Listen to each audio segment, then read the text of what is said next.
안녕하세요. 오늘 저희 딥다이브에서 함께 깊이 들여다볼 자료는요. 셀트리온의 미래, 특히 차세대 성장 동력으로 꼽히는 항체 약물 접합체, 그러니까 ADC 신약 개발 전략에 대한 증권사 분석 보고서입니다. 네, 얼마 전 8월 22일에 셀트리온 사이언스 앤 이노베이션 데이 행사가 있었는데 바로 그 내용을 바탕으로 나온 최신 분석이라고 할 수 있겠네요. 맞습니다. 이번 분석의 핵심 목표는 이거죠. 지금 굉장히 뜨거운 ADC 시장에 셀트리온이 과연 어떤 전략으로 뛰어들고 있나. 네, 그리고 2030년까지 기존의 바이오시밀러 중심에서 어떻게 신약 중심 제약사로 변모하려고 하는지 그 계획을 좀 자세히 살펴보는 겁니다. 그렇죠. 그 창사진을 들여다보는 거죠. 특히 저는 이 부분이 흥미롭던데요. 외부 파트너사들과 협력해서 개발 속도를 확 높이는 거예요. 아, 네, 그 부분이 상당히 중요합니다. 그러면서 구체적인 파이프라인을 만들어 나가는 과정, 정말 발빠른 움직임이에요. 자, 그럼 이 흥미로운 계획들 지금부터 하나하나 자세히 파헤쳐 볼까요? 네, 좋습니다. 먼저 ADC, 이 항체 약물 접합체가 왜 이렇게 요즘 제약 바이오 업계에서 핫한 키워드가 됐는지부터 좀 짚어봐야 할 것 같아요. 네, 그렇죠. 사실 처음 나왔을 때는 아이디어는 좋았잖아요. 항체에 약물 붙여서 암세포만 공격한다. 근데 실제로는 독성 문제가 좀 심각했죠. 네, 맞아요. 1세대 ADC는 뭐랄까 약물이 중간에 떨어져 나가는 문제 때문에 기대만큼 효과를 못 냈어요. 독성도 문제였고요. 그랬는데 기술이 계속 발전하면서 상황이 달라진 거군요. 네, 특히 그 에너투라는 약물이 크게 성공하면서 분위기가 확 바뀌었죠? 아, 에너투. 네, 이 에너투에 쓰인 토포아이 저해제 계열 약물, 그러니까 암세포 DNA 복제를 방해하는 특정 약물에 활용한 ADC 개발이 그야말로 대세가 됐습니다. 이게 왜 그렇게 중요해진 건가요? 기존 항암 화학요법, 그러니까 케모테라피의 단점인 전신 독성은 줄이면서도 효과는 강력하게 낼 수 있다는 가능성 때문이죠. 특히 고형암 쪽에서요. 아, 기존 치료법을 대체할 수도 있겠다 이런 기대감이군요. 네, 맞습니다. 새로운 표준 치료법이 될 가능성이 보이니까 관심이 뜨거울 수밖에 없죠. 바로 이 지점에서 셀트리온의 전략이 나온다는 거죠. 네, 그렇습니다. 이 보고서가 셀트리온 전략의 핵심으로 바이오베터 전략을 꼽고 있는데요. 바이오 베터요? 그게 뭔가요? 완전히 새로운 걸 처음부터 만드는 퍼스트 인 클래스 신약보다는 이미 효과가 어느 정도 검증된 기존 치료제의 작용 방식이나 타겟을 이용하는 거예요. 아, 기존 약을 더 좋게 만드는 거군요. 네, 맞아요. 효능이나 안전성, 편의성 같은 걸 개선해서 베터, 버전을 만드는 전략이죠. 뭐랄까, 시장 진입의 불확실성은 줄이면서 기존 약의 한계를 넘어서려는 좀 실리적인 접근법입니다. 약간 위험 부담을 줄이면서 확실한 개선을 노린다 이런 느낌이네요. 네, 보고서가 대표적인 예로 드는 타겟이 바로 CMET인데요. CMET. 네, 이게 특정 암세포 표면에 비정상적으로 많이 나타나는 단백질인데 위암이나 폐암 같은 여러 암의 성장과 관련이 깊습니다. 현재도 CMET 타겟 약이 있지 않나요? 네, 얀센의 엠레리스 같은 게 있지만 주로 CMET 유전자 변이가 있거나 발현율이 아주 높은 특정 환자에게 좀 제한적으로 쓰이고요. 또 다른 ADC인 파드셉도 방광암에서는 효과가 좋은데 다른 고형암으로 쓰기에는 좀 아쉽다는 평가가 있고요. 그렇군요. 뭔가 빈틈이 있다는 거네요. 바로 그겁니다. 셀트리온은 이 틈새를 공략하는 거죠. 기존 약들이 만족시키지 못하는 영역에서 요즘 대세인 토포 I 계열 약물을 붙인 ADC를 개발하면 어떨까? 아, 그러면 기존 약보다 더 넓은 환자에게 효과를 보이거나 기존 치료에 실패한 환자들에게 새로운 대안이 될 수 있지 않을까? 이런 가능성을 본 겁니다. 단순히 따라가는 게 아니라 기존 약의 약점을 파고드는 거군요. 네. 그래서 저는 이걸 그냥 빠른 추격자라기보다는 뭐랄까 영리한 개선자, 스마트 임프루버 전략이라고 봅니다. 기술적 개선으로 시장의 빈틈을 노리는 거죠. 영리한 개선자. 와닿는 표현인데요. 이게 초기 성공 가능성도 높이고 위험 관리에도 유리하겠네요. 네, 그럴 수 있죠. 근데 ADC라는 게 항체, 약물, 또 이걸 잇는 링커까지 기술적으로 복잡하잖아요. 셀트리온이 이걸 혼자 다 하는 건 아니죠. 보고서에서도 파트너십을 강조하던데요. 아, 네, 맞습니다. 혼자 다 할 수는 없죠.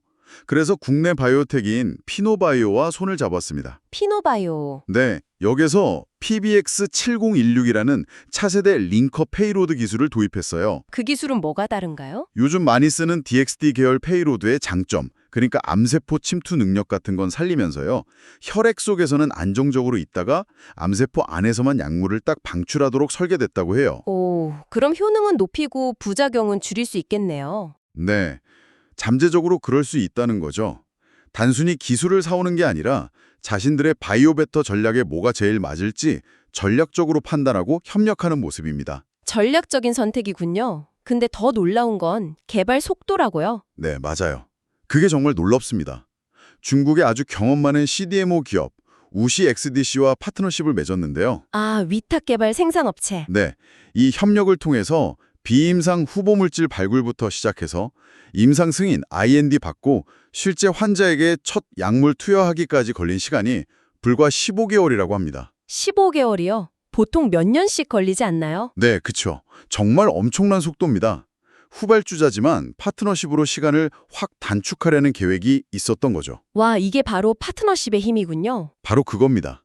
이 파트너십들이 그냥 외부 자원 활용을 넘어서요.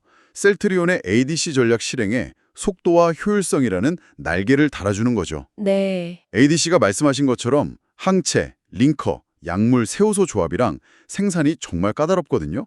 경험이 많이 필요해요. 그렇죠. 근데 우시 XDC 같은 경험 많은 CDMO랑 협력하면 이런 시행착오를 줄이고 개발 기간을 획기적으로 단축할 수 있는 거죠. 더 큰 그림에서 보면 이게 2030년 목표 달성에 필수적이겠네요. 네, 맞습니다.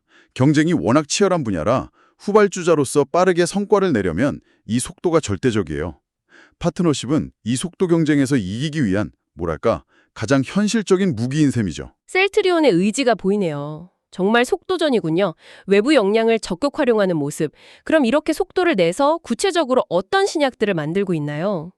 파이프라인 현황은 좀 보죠. 네, 첫 번째 주자는 위암, 식도암 타겟하는 CTP70입니다. 아, 아까 말씀하신 시메트 타겟 약물이군요. 네, 맞습니다.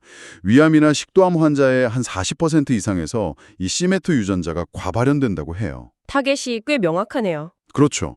이미 지난 7월 15일에 첫 위암 환자 투여가 시작됐고요.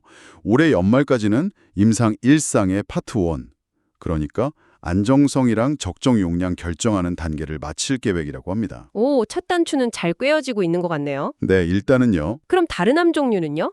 비소세포 폐암 쪽 얘기도 있던데요. 네, 폐암 분야 계획도 언급됐습니다. 여기서는 EGFR이랑 MET 두 가지 표적을 동시에 공략하는 이중항체 ADC 가능성도 거론되긴 하는데요. 동시에요. 효과가 더 좋을 것 같은데? 이론적으로는 그럴 수 있지만 보고서는 좀 신중해요. 오히려 독성, 그러니까 부작용이 더 커질 위험도 있다고 지적합니다. 아, 양날의 검이군요. 네, 그래서 현재로서는 단일항체 기반 ADC, 예를 들어 시메트 ADC 같은 걸 기존 항암제랑 같이 쓰는 병용요법 개발 가능성을 더 높게 보는 것 같아요. 병용요법. 예를 들면요. 네, 폐암에 쓰는 타그리소 같은 표적 항암제나 키트루다 같은 면역 항암제와 함께 쓰는 방식이죠. 셀트리온들 폐암 쪽은 이런 병용요법을 우선 고려 중이라고 하고요. 이게 더 현실적인 접근일 수 있겠네요. 임상 현장에서는요. 네, 그렇죠. 활용도도 높이고 다양한 치료 옵션을 주는 거죠. 이렇게 특정 암을 딱 정해서 공략하는 건 역시 미충족 수요가 큰 시장을 노리는 거겠죠. 네, 맞습니다. 위식도암도 그렇고 비소세포 폐암도 그렇고 여전히 치료 개선의 여지가 많은 분야거든요. 환자 수도 많고요. 성공하면 시장 기회가 크겠네요. 그렇죠. 그래서 지금 진행 중인 첫 주자 CTP70의 초기 결과가 정말 중요합니다.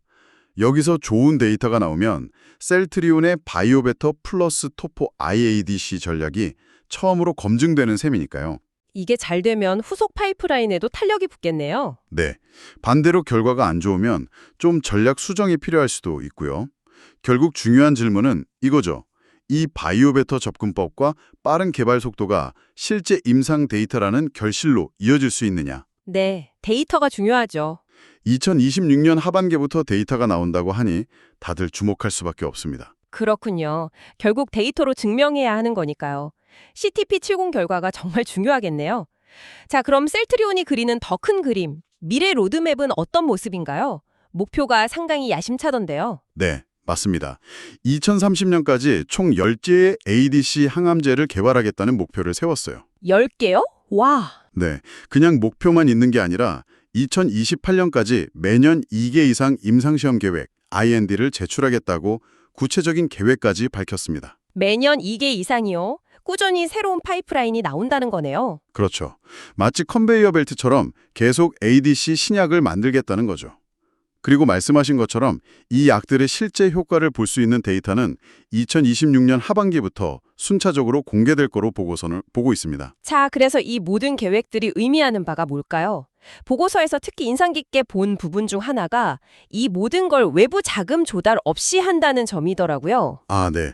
자체 연구개발비로 진행한다는 거. 네, 회사의 재무 구조가 그만큼 탄탄하다는 뜻이겠죠. 그리고 미래 성장에 대한 의지도 강하고요. 그렇죠.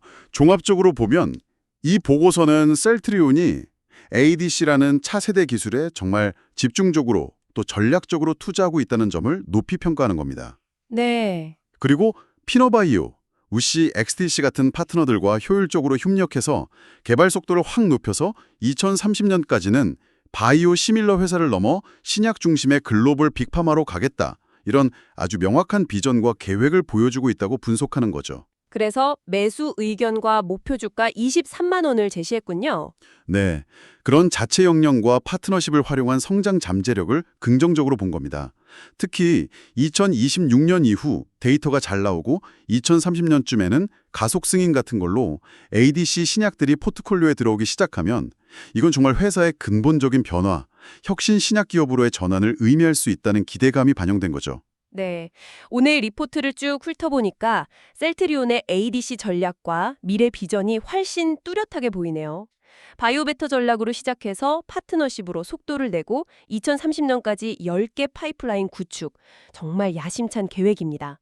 이걸 또 자체 자금으로 한다는 게 놀랍고요. 네, 그렇죠.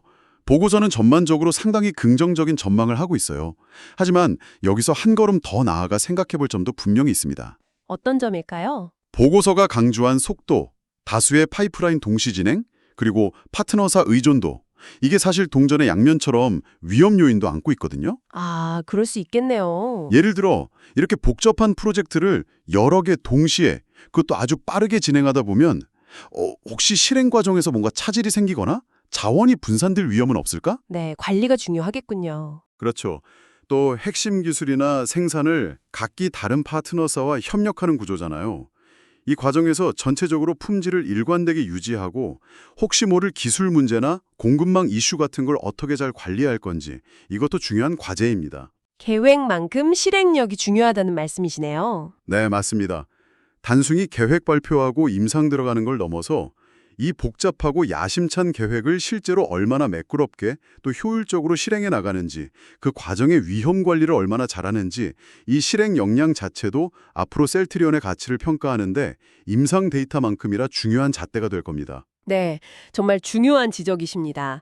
계획을 현실로 만드는 과정에서의 실행력과 위기관리 능력, 앞으로 셀트리온이 이 ADC 로드맵을 어떻게 구체화하는지, 특히 2020년 하반기부터 나올 임상 데이터와 더불어서 말씀하신 실행 과정의 효율성, 안정성까지 함께 지켜봐야겠습니다. 네, 그 부분을 주목해서 볼 필요가 있겠습니다. 오늘 심층 분석은 여기까지입니다.